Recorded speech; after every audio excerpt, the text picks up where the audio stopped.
E essas ideias já estão nas escolas, estão nas universidades, nos livros, na televisão, nos filmes, jornais e revistas e muito mais nas redes sociais, nas mídias sociais.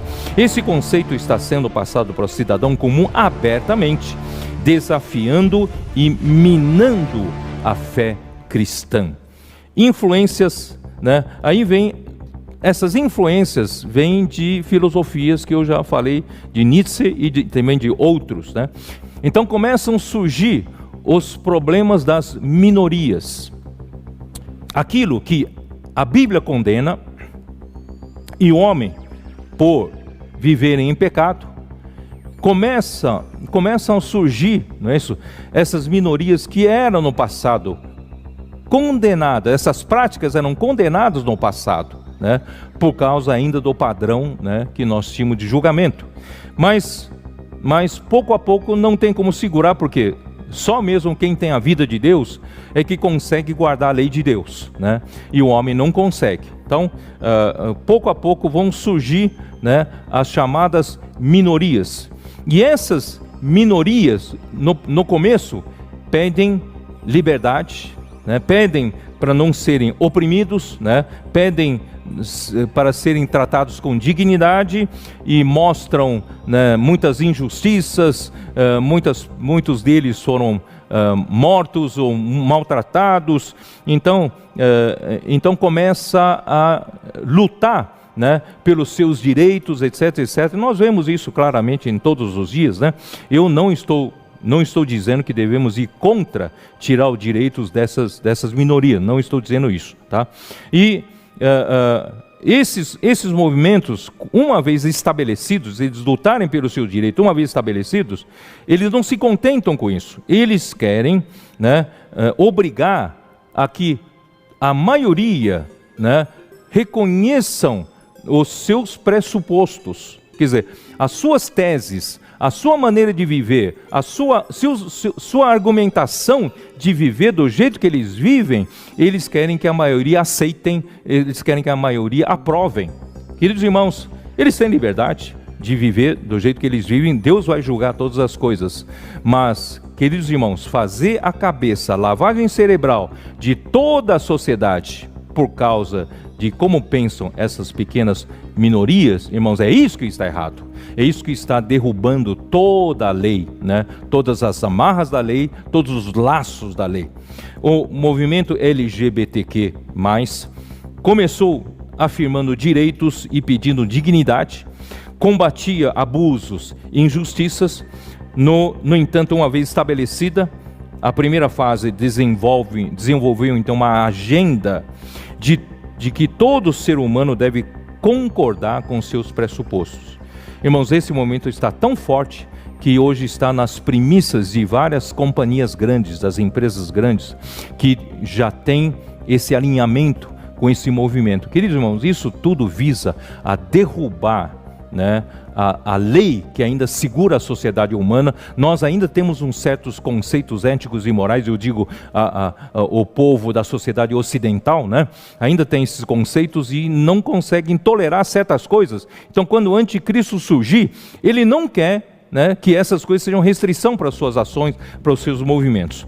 Então isso aponta para uma agenda ideológica global que influencia hoje até os tribunais, né, em seus julgamentos, até na mais alta corte, né, seja dos Estados Unidos, seja no mundo ocidental, já tem de se julgar, né, conforme esses acontecimentos. E a modernidade, que é antes de pós-modernidade, apesar de todos os seus defeitos, ainda estava preservada a solidificação das relações humanas, sociais, da ciência e do pensamento. A busca da verdade era um compromisso sério para os pensadores. Havia ainda confiança nas instituições e na solidificação das relações humanas.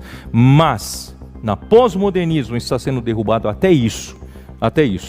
Então, o autor desse artigo diz assim: será que a igreja tem futuro nesta geração?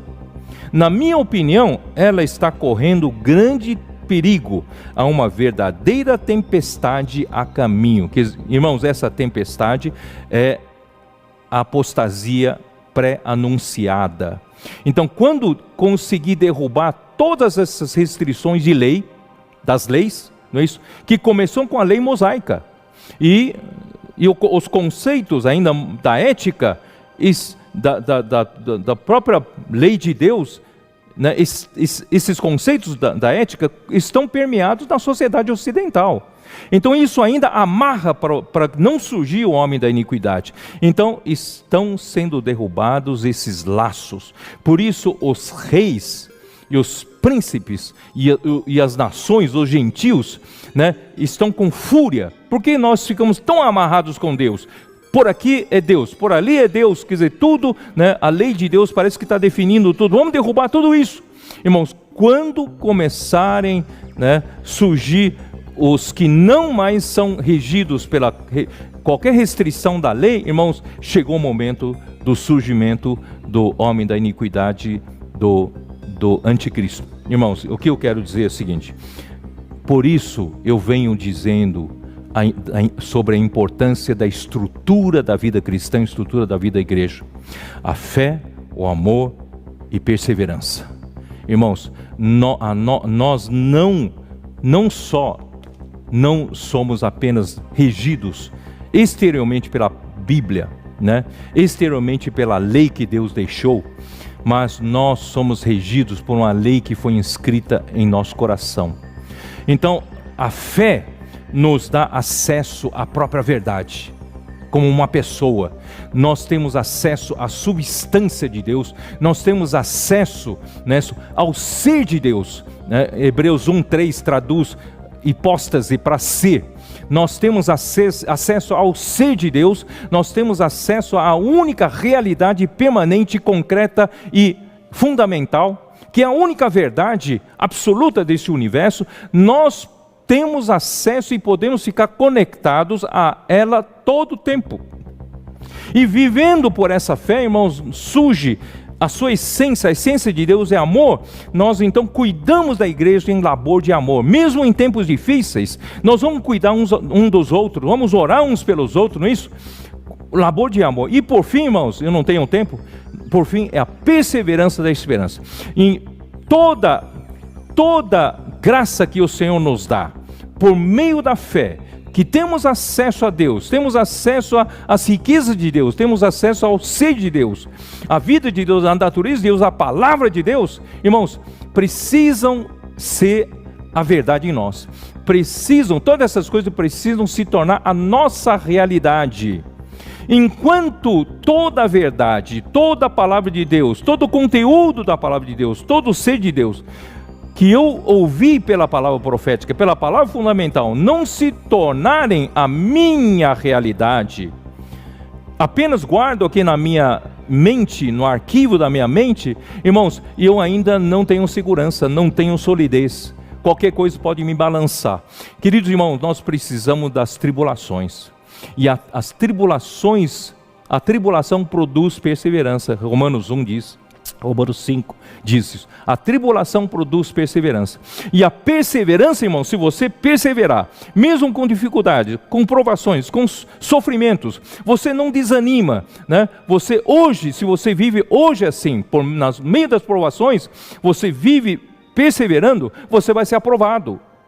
Porque você vai tornar todo esse conteúdo da fé a sua realidade. É isso que Deus quer. Aí você vai ter a verdade consolidada em você. Aí a verdade não está só do lado de fora. Alguém pode tirar isso de você, mas a verdade está dentro de você. Então esse movimento pós-modernismo não vai afetar você. Mas se você não tiver essa realidade, esse movimento pós-modernismo vai afetar você. Quem sabe vai levar de roldão muitos cristãos.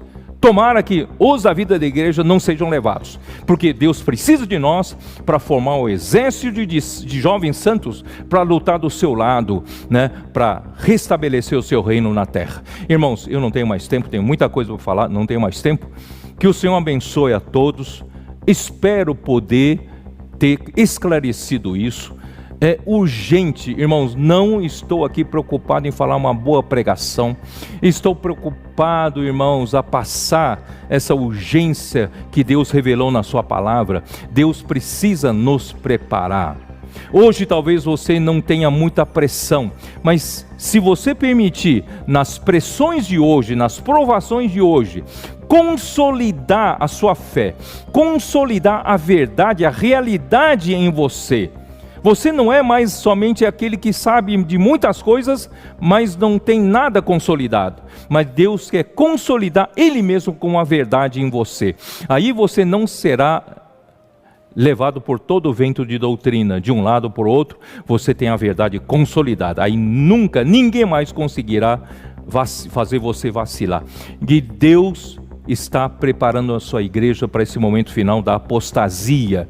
E depois desses momentos da apostasia virá então a grande tribulação. Porque quando surgir o homem da iniquidade, ele não precisa mais esconder, né? Nada disso precisa ser tão oculto assim. Ele vai falar claramente contra Deus, contra tudo que se chama Deus. Portanto, irmãos, Deus precisa de você. Vamos amadurecer, vamos buscar crescimento. Pare de reclamar dos seus sofrimentos. Agradeça a Deus pelos sofrimentos. Agradeça a Deus, né, pelas provações. Porque Deus quer te provar e quer aprovar. Deus quer nos levar à perfeição, nos levar à maturidade para poder lutar do seu lado, né, como vencedores.